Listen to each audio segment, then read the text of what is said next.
11월 2일 목요일 하나님께서 주시는 말씀은 잠언 10장 17절부터 32절까지입니다. 봉독하겠습니다. 훈계를 지키는 자는 생명길로 행하여도 징계를 버리는 자는 그릇 가느니라.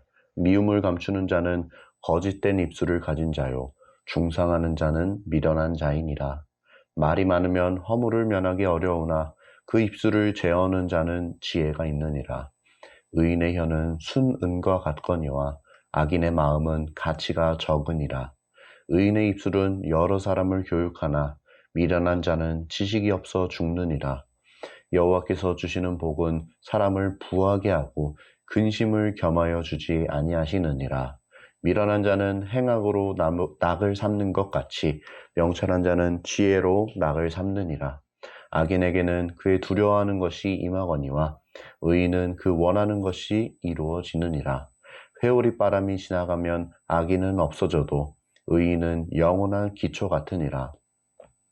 게으른 자는 그 부리는 사람에게 마치 이의 식초 같고 눈의 연기 같으니라.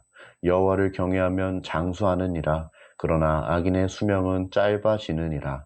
의인의 소망은 즐거움을 이루어도 악인의 소망은 끊어지느니라. 여호와의 도가 정직한 자에게는 산성이요 행악하는 자에게는 멸망이니라. 의인은 영영히 이동되지 아니하여도 악인은 땅에 거하지 못하게 되느니라. 의인의 입은 지혜를 내어도 패역한 혀는 배임을 당할 것이니라. 의인의 입술은 기쁘게 할 것을 알거늘 악인의 입은 패역을 말하느니라. 아멘. 잠언은 어떤 한 주제를 가지고 연속된 말씀이 나오기도 하지만 오늘 말씀처럼 각 한 절 한 절이 각각의 주제를 담고 있는 경우도 있습니다.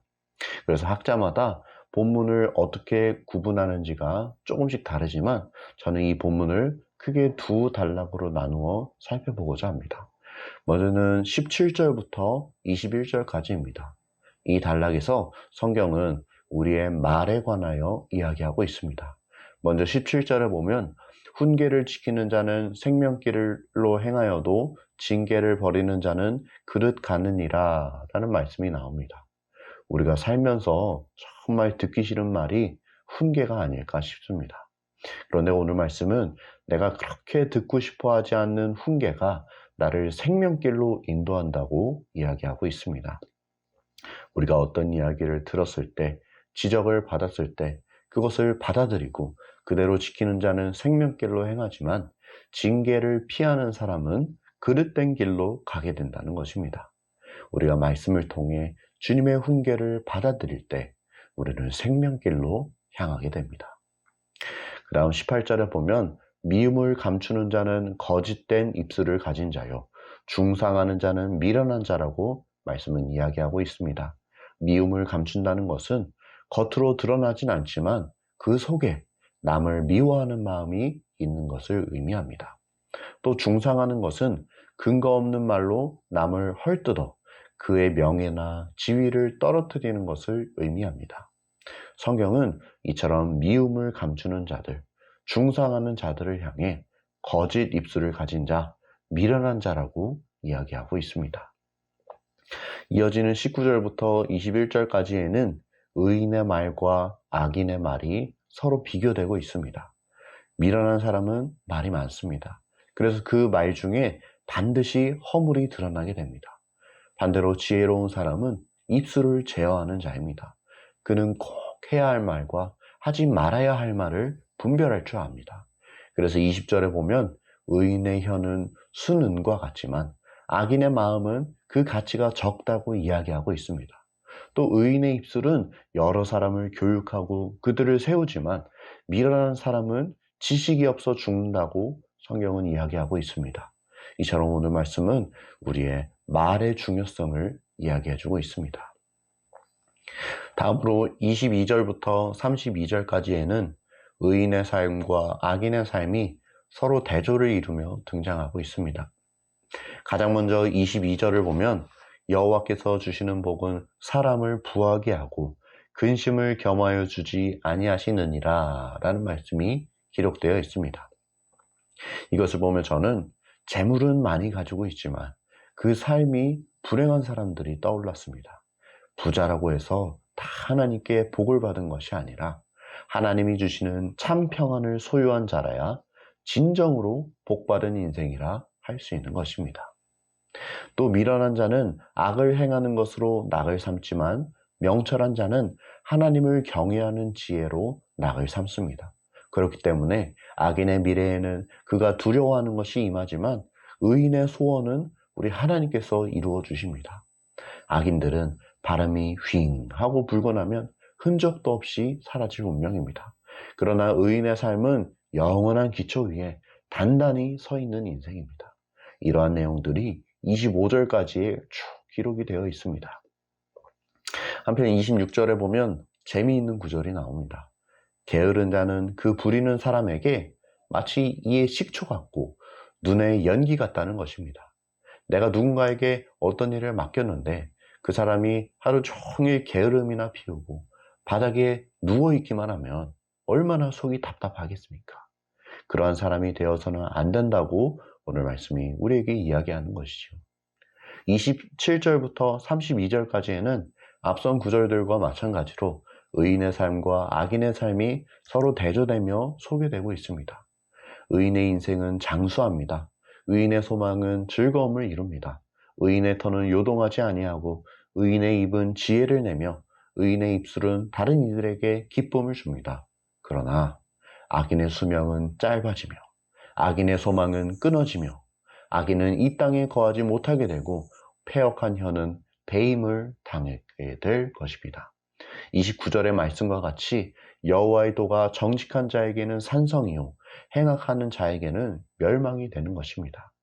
이처럼 말씀은 의인의 삶과 악인의 삶을 비교하며 우리가 의인으로 살아갈 것을 촉구하고 있습니다. 여기까지가 오늘 우리가 읽은 본문의 내용입니다. 오늘 주시는 메시지입니다. 첫째, 입술을 제어하는 자가 지혜 있는 자이다. 잠언이 우리에게 주는 지혜는 정말 탁월합니다. 특별히 이것이 수천 년이 지난 지금에도 여전히 유효하며 여전히 우리에게 지혜를 주고 있다는 사실이 정말 대단합니다. 오늘 말씀 19절을 읽으면서 이 말씀에 공감하시는 분들이 정말 많으셨으리라 생각이 듭니다. 말이 많으면 허물을 면하기 어려우나 그 입술을 제어하는 자는 지혜가 있느니라. 우리가 일터에 있든지 가정에 있든지 교회에 있든지 언제나 이 입술이 문제를 일으키는 것 아닙니까?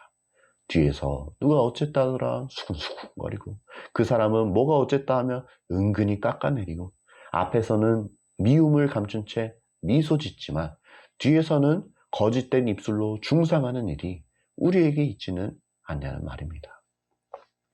그러한 우리를 향해 오늘 말씀이 이야기하죠. 말이 많으면 허물을 면하기 어려우나 그 입술을 제어하는 자는 지혜가 있느니라. 우리에게 할 말, 하지 말아야 할 말을 분별할 수 있는 지혜가 필요하다는 것입니다. 똑같은 음성이 우리의 입에서 난다고 해도 그것이 어떤 내용을 담고 있는지에 따라 우리의 말은 다른 사람을 살리는 말이 될 수도 있고 반대로 죽이는 말이 될 수도 있습니다. 그래서 야고보서 3장에 보면 우리 입술의 중요성을 설명하면서 이런 말씀이 기록되어 있죠. 이것으로 우리가 주 아버지를 찬송하고 또 이것으로 하나님의 형상대로 지음을 받은 사람을 저주하나니 한 입에서 찬송과 저주가 나오는도다. 내 형제들아 이것이 마땅하지 아니하니라. 구약이나 신약이나 솔로몬이나 야고보나 한결같이 이야기하는 것이 무엇입니까? 입술을 조심해라. 혀를 다스려라. 말을 잘해야 한다. 성경은 우리에게 계속해서 이 말의 중요성을 이야기하고 있습니다. 그래서 우리는 늘 말을 할 때 주의해야 합니다. 해야 할 말, 하지 말아야 할 말을 분별할 수 있게 해달라고 지혜를 구해야 합니다. 우리 하나님께 구해야 합니다. 또 내가 누군가를 미워하는 말, 중상하는 말을 하고 싶은 유혹을 받을 때마다 그것을 피해야 합니다. 쓸데없는 말은 줄이고 될 수 있는 대로 하나님의 영광을 드러내는 말, 주님의 복음을 증거하는 말을 해야 합니다. 입술을 제어하는 자가 지혜 있는 자임을 기억하시면서 오늘 하루 우리 모두가 우리의 입술을 잘 지킬 수 있기를 간절히 소원합니다. 둘째 주시는 메시지입니다. 악인의 삶을 부러워하지 말라. 오늘 본문 22절 말씀은 우리에게 참된 복이 무엇인지를 이야기해주고 있습니다. 우리가 때때로 악인들의 형통을 바라보며 특별히 재정적인 부분에서 그들이 잘 되는 모습을 볼 때 우리의 마음이 어려워질 수가 있지요. 그들이 부럽게 느껴질 때가 있습니다. 그러나 오늘 말씀은 이야기합니다. 여호와께서 주시는 복은 사람을 부하게 하고 근심을 겸하여 주지 아니하신다고 말입니다. 우리는 이 말씀을 통해 하나님이 주시는 참된 복이 무엇인지를 깨닫게 됩니다. 참된 복은 수중에 돈이 많아지는 것이 아니라 하나님이 우리에게 주시는 평안을 누리는 삶인 것입니다. 물론 하나님은 우리에게 부를 주실 수 있는 분이십니다. 그러나 그것은 부차적인 일이고 그것보다 더 중요한 것은 하나님이 주시는 평안, 그리고 그 평안으로 인해 근심이 없는 삶을 누리는 것입니다. 그래서 우리는 악인의 형통을 부러워할 필요가 없습니다. 왜냐하면 우리는 참된 기쁨이 하나님이 우리에게 주시는 평안에 있다는 것을 알기 때문입니다. 아무리 그들이 잘 나가는 것 같아도 그들은 회오리 바람이 지나가면 다 사라질 이들입니다. 나중에 하나님이 후 하고 불어버리면 다 날아가 버릴 이들입니다. 그들의 끝날에는 그들이 두려워하는 것이 그들에게 임하게 될 것입니다. 이것은 제가 그들을 향해 악담을 하는 것이 아니라 하나님이 성경을 통해 우리에게 말씀하시는 내용입니다. 그렇다면 하나님은 왜 이렇게 악인의 삶과 의인의 삶을 비교하셨을까요? 우리 믿는 사람들이 그들을 부러워하지 말라는 것입니다. 그들의 삶이 어떻게 될 것이고 그들의 인생이 어떻게 마무리될지를 너희에게 다 알려줄 테니 너희는 그들의 삶을 부러워하지 말고 너희의 하나님 여호와만을 경외하라는 것입니다. 물론 그들의 삶이 부러워 보일 때도 있습니다. 그러나 우리에게는 그것과는 비교도 할 수 없는 하늘의 영광, 영원한 천국이 약속되어 있지 않습니까? 우리 모두가 그 약속을 바라볼 수 있길 바랍니다. 그리하여 이 땅에서의 잠시 잠깐의 삶, 악인들의 형통하는 삶을 동경하는 것이 아니라 하나님이 주시는 참된 평안에 만족하며 그분만을 경외하며 살아가는 우리 모두가 될 수 있기를 간절히 소원합니다. 함께 기도하겠습니다. 사랑의 주님, 오늘 주님이 주신 그 말씀이 너무나 소중합니다. 주님의 말씀을 통하여 우리에게 알게 하신 것들, 하나님이 주신 지혜들을 우리가 삶 속에 잘 녹여내며 그것대로 살아갈 수 있게 은혜를 도와여 주시옵소서. 우리가 우리 입술을 잘 제어하며 또 악인들의 삶을 부러워하지 않고 오직 우리의 하나님 여호와만을 경외하는 그런 삶을 살아갈 수 있게 은혜를 도와여 주시옵소서. 모든 것 감사드리오며 예수님의 이름으로 기도드립니다. 아멘.